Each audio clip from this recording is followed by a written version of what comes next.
Over to you, Lindsay. Thank you.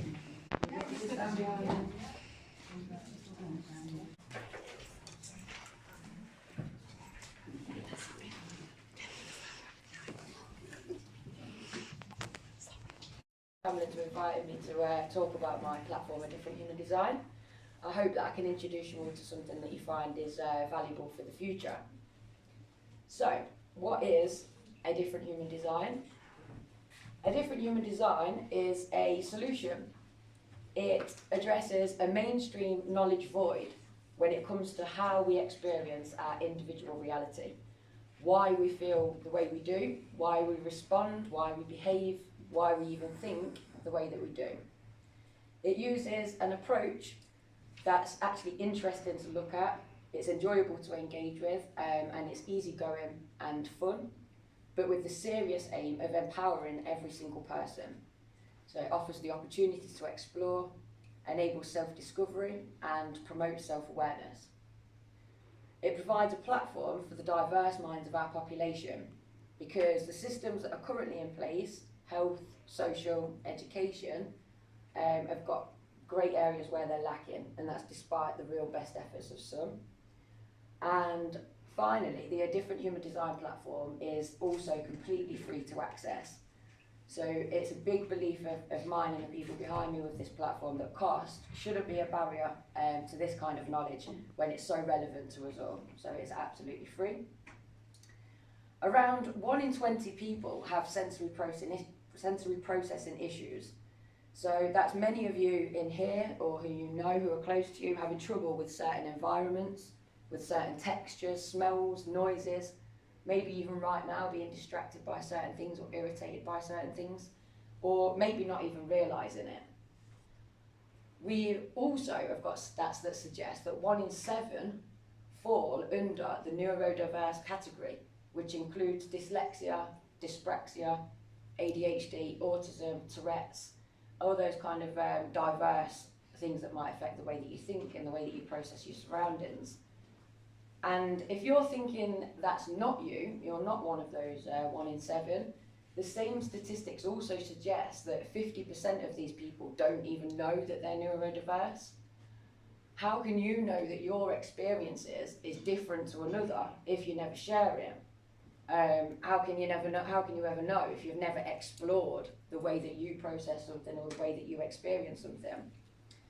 So I've spent around 7 years working as a waitress when I was a bit younger, over 10 years so far in the specialist education industry, and 35 years walking the planet. One thing that I do know is that we do wear many, many masks. We act depending on our situations, our company, our audience. Nobody really sees what normal is, do they? But I know if you lot really were all sat there naked, that wouldn't be normal. Unless clothes hadn't been introduced, and then that would be totally normal. So it kind of brings us back to this question of, well, what is normal? So the mainstream, normal is how we're brought up. Normal is imprinted in our schooling. Normal is threaded through what we're exposed to in the media, through songs, through films. It's normal to pay hundreds of pounds for a brand. It's normal to fear a stranger, to goad the different, to be a part of us and exclude them. It's normal to go through painful procedures for the sake of a more accepting or appealing appearance, so even my brace, for example. Who wants to be normal? That should be the question. What we've been conditioned to do is hide and bury who we really are. Those amongst us, me included, with ADHD, autism, dyslexia, dyspraxia, Tourette's, we have a little bit more difficulty hiding our differences and pretending to be normal. And in a schooling system designed to work in a certain way, this is where we find that diversity is highlighted. So if you can't spell, you can't read, dyslexic. You can't sit still, always shouting out, ADHD. Doesn't play with others, repetitive behaviour, autistic. Poor handwriting, can't catch, clumsy, dyspraxic. Yet even getting this type of label is a proper lottery, and having this type of label in our system today is useful for the future. for genuine and also less genuine reasons, which is why it is so sought after. The catch is most kids, most adults go undiagnosed. And even those that are diagnosed rarely understand exactly how this conclusion could be impacting on their everyday life. So, this brings me back to masking. And not just masking, not even realising that your experiences differ wildly to the person that you sat next to the person that you work with, to the person that you live with. And that awareness works both ways, of course. So the A Different Human Design platform uses a playful, vibrant presentation. It's inspired by comic books and that link to alternative realms full of possibilities. And the information itself invites being explored. It's designed to be relatable, or not. It offers perspective and experiences that you might totally get, or not, because it's just as important to know who you are as it is to know who you're not. So not just what you like, desire, prefer, or even dislike, but why that is. When I reflect on my own experiences of education and life so far, it feels a little bit like I was prepared and trained to fly a plane. And I was happily flying a plane, and then I realised I'm actually in a helicopter. I've still achieved many missions, but the process has been one of trial, error, grit, and intuition, rather than because I've been suitably prepared by my educational experiences. And I think that's an experience that many people can relate to. So if we knew about diversity amongst our brains and our systems as a fundamental part of education, could we all cope a little better? If we were presented with the full spectrum of possibilities, possible traits, possible characteristics amongst humans, the beauty of that diversity, could we then apply that to situations, to life experiences, to ourselves, to others for the better?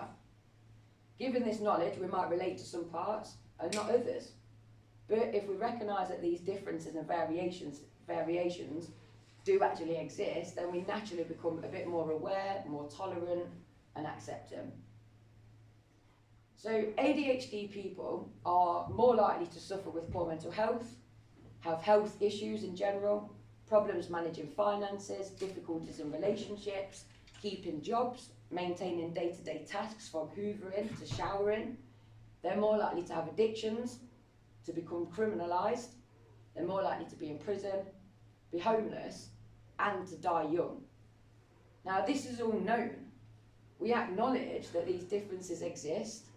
We acknowledge that they're problematic, but the manual hasn't changed. We're still teaching how to fly planes. So my aim is to share what I've learned about handling a helicopter and to help others to share their experiences as well. So a place where people can come and they can find alternative routes instead of this one kind of fixed route. So the A Different Human Design platform aims to not only offer this alternative option, but also a bigger picture, a fuller picture, the good and the bad. Because we, you and I, are a full picture.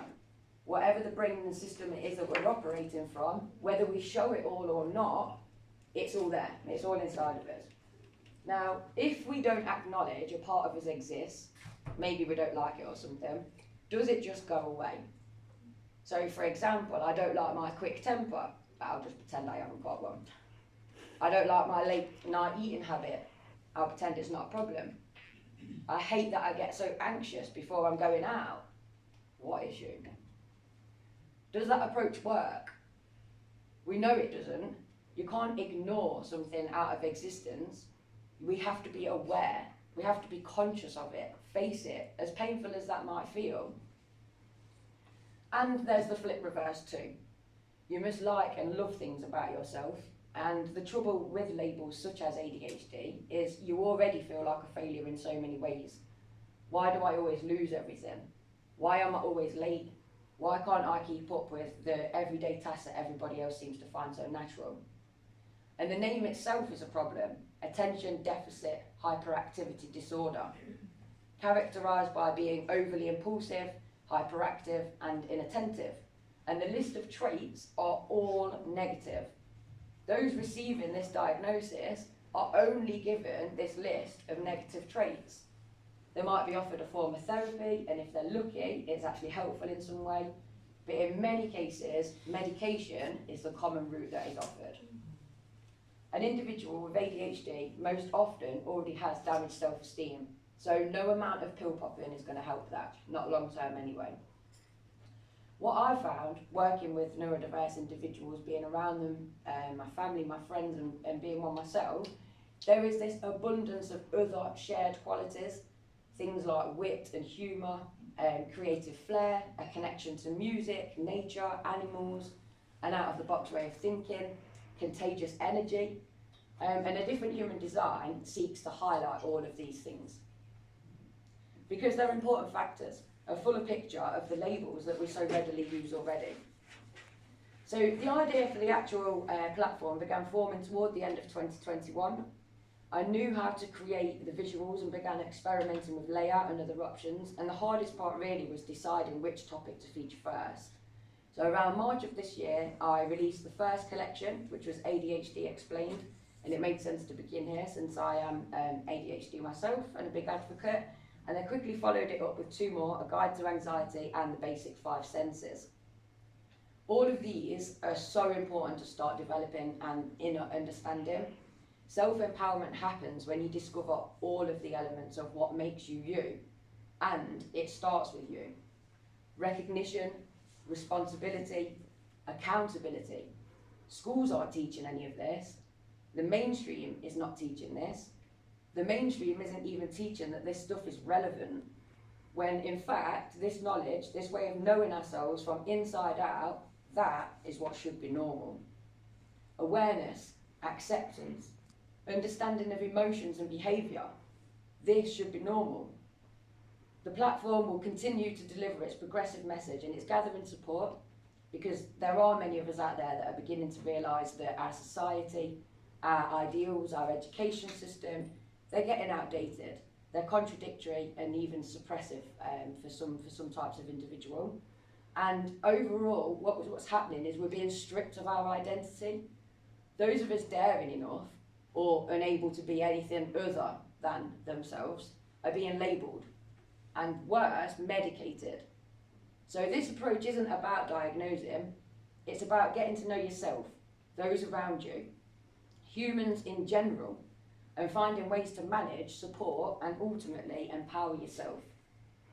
There's a whole lot more to come, and the next resource collection to be shared will most likely be around identity, so kind of building on this once you understand how your basic 5 senses work, what kind of creates all those elements of your identity.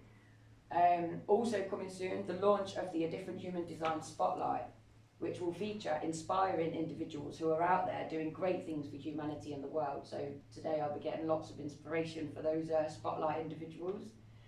And also coming soon will be, it's currently unnamed, but it will be our podcast.